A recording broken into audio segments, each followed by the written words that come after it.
Welcome back to the deep dive.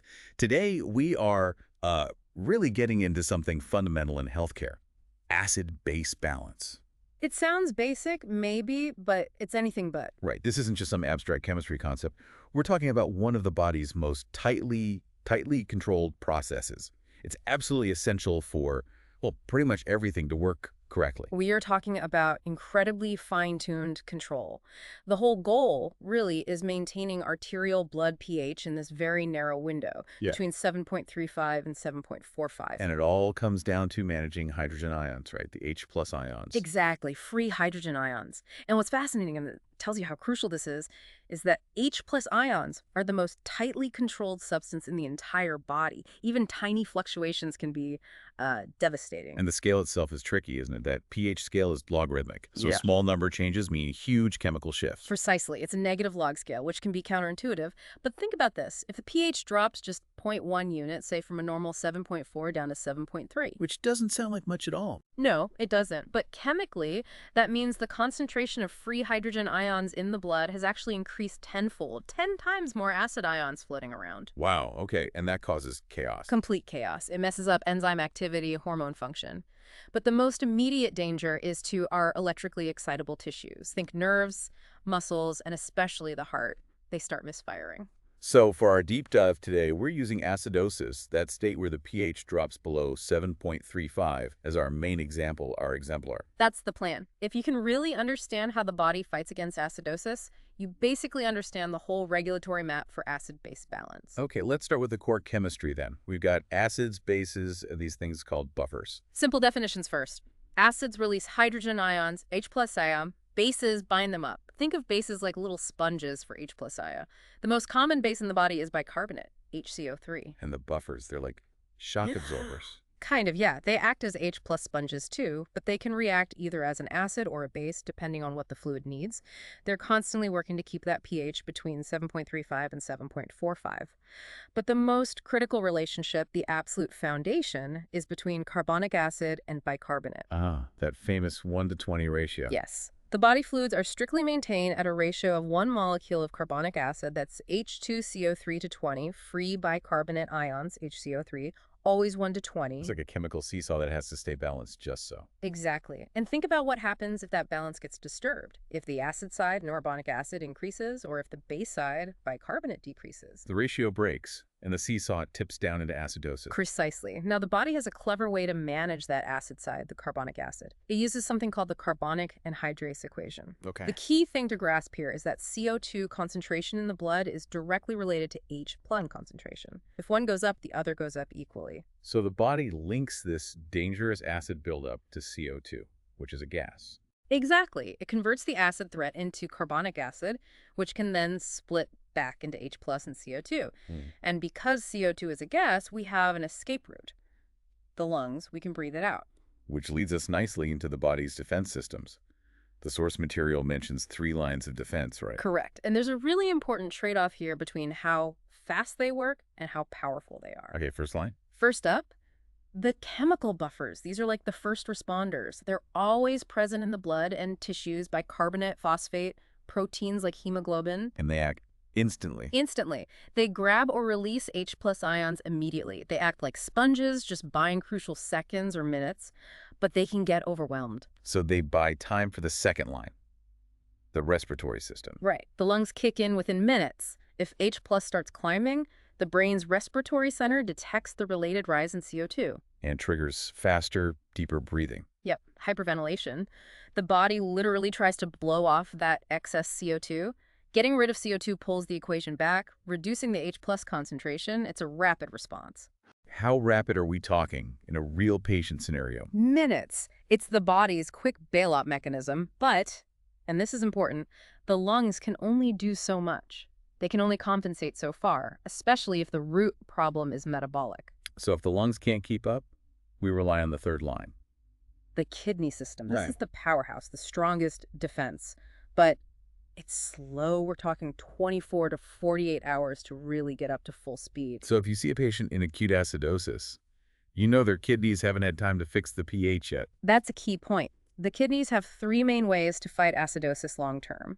They can manage bicarbonate reabsorbing more back into the blood if needed, or excreting it if there's too much base. Okay. They can also generate new bicarbonate ions. And, crucially, they can actively secrete H plus ions into the urine, often trapping them with ammonia to form ammonium NH4+, which gets rid of the acid permanently. So when one system is causing the imbalance, the other systems try to step in. That's compensation. Exactly. Respiratory compensation is fast, but often incomplete. Kidney compensation is much slower, taking days, but it's far more powerful and effective, especially for metabolic problems. But there are limits. The body can only compensate so much. Absolutely. We have to remember, if that pH drops below about 6.9 or goes above 7.8, it's usually incompatible with life. The system just breaks down. Okay, let's dive deeper into acidosis itself, our main example. It's not a disease on its own, right? It's always a symptom of something else. Correct. It's a condition resulting from an underlying health problem, and it happens in one of two main ways. What's this first way? Actual acid excess. This means the body is either making too much acid or not getting rid of the acid it normally makes. Examples. Overproduction. Think diabetic ketoacidosis, DKA, where keto acids pile up, or lactic acidosis, maybe from severe shock or prolonged seizures where tissues aren't getting enough oxygen. Underelimination. That's typically respiratory failure retaining CO2 or kidney failure, where the kidneys can't excrete the normal metabolic acids. Okay, so too much acid. What's the second pathway? Relative acidosis, which is also called a base deficit. Here, the problem isn't too much acid, it's too little base. So the bicarbonate side of that 1:20 ratio has shrunk. Exactly. The amount of acid might be normal, but there isn't enough base to buffer it. The classic example: severe, prolonged diarrhea. You lose large amounts of bicarbonate-rich fluid from the intestines. Any other causes? Sure, conditions like pancreatitis can impair bicarbonate production, or kidney failure can prevent the kidneys from reabsorbing or making bicarbonate. Now, this is where it gets really critical for the patient. That excess H plus floating around, it disrupts everything, especially excitable tissues. This is probably the most important immediate consequence to understand. Remember how H plus is a positive ion? Well, when H plus levels skyrocket in the blood, the body tries to hide some of it by pushing it into the cells. Okay. But to maintain electrical balance, as positive H plus moves in, another positive ion has to move out. And that ion is potassium, K plus O. Ah, so acidosis forces potassium out of the cells and into the bloodstream. Precisely, leading to hyperkalemia, high serum potassium levels.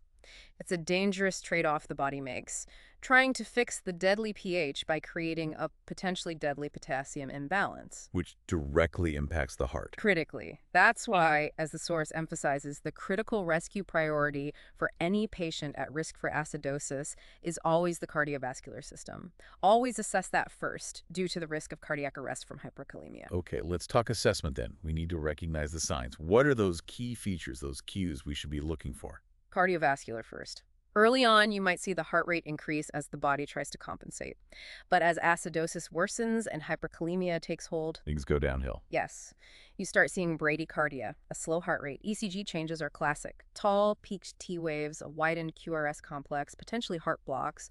Blood pressure drops, peripheral pulses become weak and thready. Have a central nervous system. Acidosis is depressing, right? It is. High H plus levels depress CNS function. So you'll see changes ranging from lethargy and confusion initially, potentially progressing all the way to stupor and even coma in severe cases. Neuromuscular signs.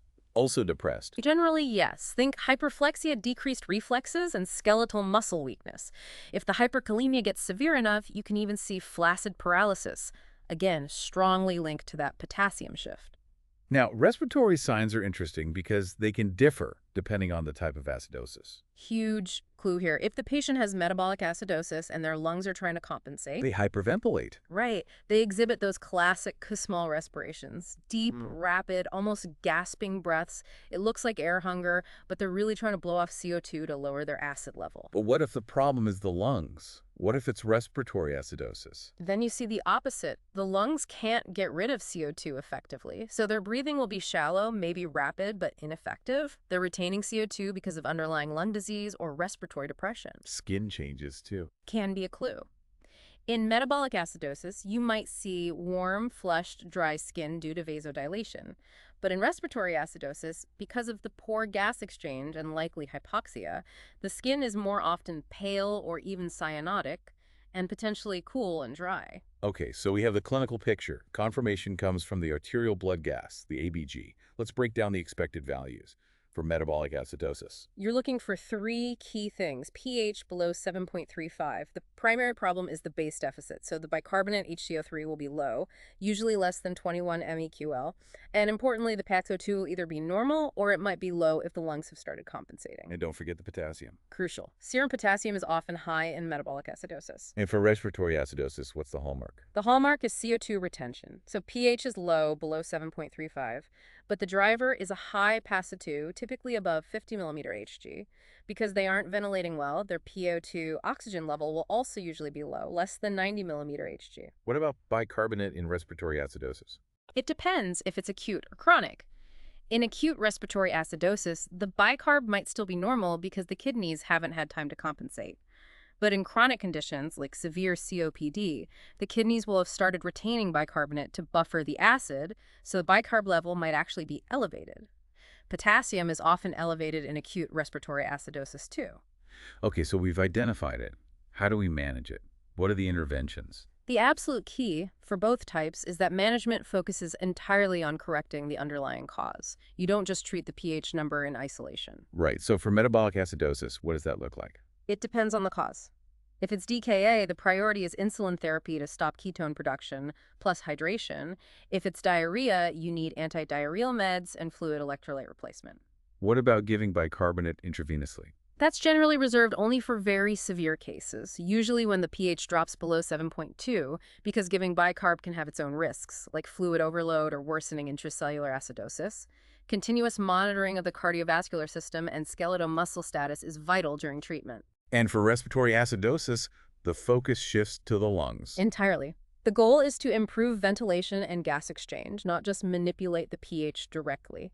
So interventions include drug therapy, bronchodilators to open airways, anti-inflammatories to reduce swelling, mucolytics to thin secretions. Oxygen therapy. Yes, but cautiously. Oxygen is crucial to correct hypoxemia, but you need to monitor oxygen saturation closely. The nursing safety priority here is to use the lowest possible oxygen flow rate that maintains saturation at 90% or slightly above. Why the caution with oxygen? Because in some patients with chronic high CO2 levels, like some COPD patients, their main drive to breathe might actually be low oxygen levels. Giving too much oxygen can blunt that drive and potentially worsen CO2 retention. So careful titration is key. What if oxygen and drugs aren't enough? Then ventilatory support, like BiPAP or mechanical ventilation, might be necessary to ensure adequate gas exchange and rest the respiratory muscles. And the nursing safety priority for these patients? Continuous vigilance. Hourly monitoring of their breathing status rate, depth, effort, use of accessory muscles, listening for sounds like wheezing or grunting is absolutely critical to catch deterioration early. The expected outcome is improvement. pH moving above 7.2, PaCO2 levels trending down towards normal, below 45 millimeter Hg. Okay, we've spent a lot of time on acidosis. Let's briefly flip the script, as you said, and look at alkalosis. pH above 7.45. Right, the opposite problem, too much base or too little acid. And just like acidosis, it can be either metabolic or respiratory in origin. So metabolic alkalosis, what causes that? This is a base excess. It can happen from taking way too many bicarbonate-containing antacids, for example, or receiving massive blood transfusions because the citrate anticoagulant gets metabolized to bicarbonate. But a really common cause is losing large amounts of acid from the body. Like from? Prolonged vomiting or aggressive nasogastric suctioning. You're constantly removing stomach acid, hydrochloric acid. Also, certain diuretics, like thiazides, can cause it by increasing hydrogen ion excretion by the kidneys. Okay. And respiratory alkalosis? That's an acid deficit caused by blowing off too much CO2. The cause is hyperventilation. Why would someone hyperventilate like that? Often due to anxiety, panic attacks, or high fever. It can also happen if a patient on a mechanical ventilator has settings that are too high, making them breathe off too much CO2. Now, if acidosis caused depression of excitable tissues and hyperkalemia, what does alkalosis do? The exact opposite. Alkalosis leads to increased neuromuscular excitability. It's often linked with low potassium, hypokalemia, because H+ moves out of cells, pulling K+ in. It also causes low ionized calcium, hypocalcemia, because more calcium binds to proteins in the alkalotic state. So that combination low potassium, low calcium makes everything hyperexcitable. Yes, the key manifestations you see are related to that. Patients might feel anxious, irritable, or confused. Reflexes become hyperactive, hyperreflexia. They can get muscle cramping, twitching. And in severe cases, You can see tetany, sustained, painful muscle contractions. You might also see positive Schwastek's sign, facial muscle twitching when the facial nerve is tapped, and Trousseau's sign, carpal spasm when a blood pressure cuff is inflated on the arm. These are classic signs of hypocalcemia-induced neuromuscular irritability. any other major risks with alkalosis? A big one is digoxin toxicity. Alkalosis, especially with the accompanying hypokalemia, makes the heart muscle much more sensitive to the effects of digoxin. Patients taking digoxin are at much higher risk for toxicity if they become alkalotic. So with this hyperexcitability, what's the main nursing priority for alkalosis? Again, treat the underlying cause, stop the suctioning, manage the anxiety, adjust vent settings, replace electrolytes. But the immediate safety priority is often preventing injury from falls. The combination of potential dizziness, confusion, hypotension, and muscle weakness or cramping puts these patients at high risk. Wow, okay, that was a really thorough walk through a complex topic. Let's Uh-huh. try to recap the absolute essentials for you, the listener. Remember those critical pH boundaries, 7.35 to 7.45. Remember that vital 1 to 20 ratio of carbonic acid to bicarbonate? And the defense systems, the instant chemical buffers, the rapid response lungs, and the slow but powerful kidneys. Speed versus power. And maybe the most crucial clinical link. Acidosis generally leads to hyperkalemia and decreased excitability, while alkalosis often causes hypokalemia and hypocalcemia, leading to increased excitability. Okay, final thought to leave you with, something to reflect on. Yeah, think about those two clinical scenarios we discussed. Prolonged severe diarrhea often leads to metabolic acidosis. Why? Because you're losing large amounts of base bicarbonate from your gut. Okay. Now, contrast that with prolonged aggressive gastric suctioning. That often leads to metabolic alkalosis. Why? Because you're losing large amounts of acid, hydrochloric acid, from your stomach. So the key is understanding what is being lost. Exactly. Understanding the specific loss mechanism-based loss causing acidosis, acid loss causing alkalosis is fundamental to choosing the right interventions. And always, always keep that relationship between H plus and K plus in mind. It explains so much of the clinical picture. That's a great point to end on. Thank you so much for joining us for this deep dive into acid-base balance. We really hope breaking it down this way helps you feel more confident with these vital concepts.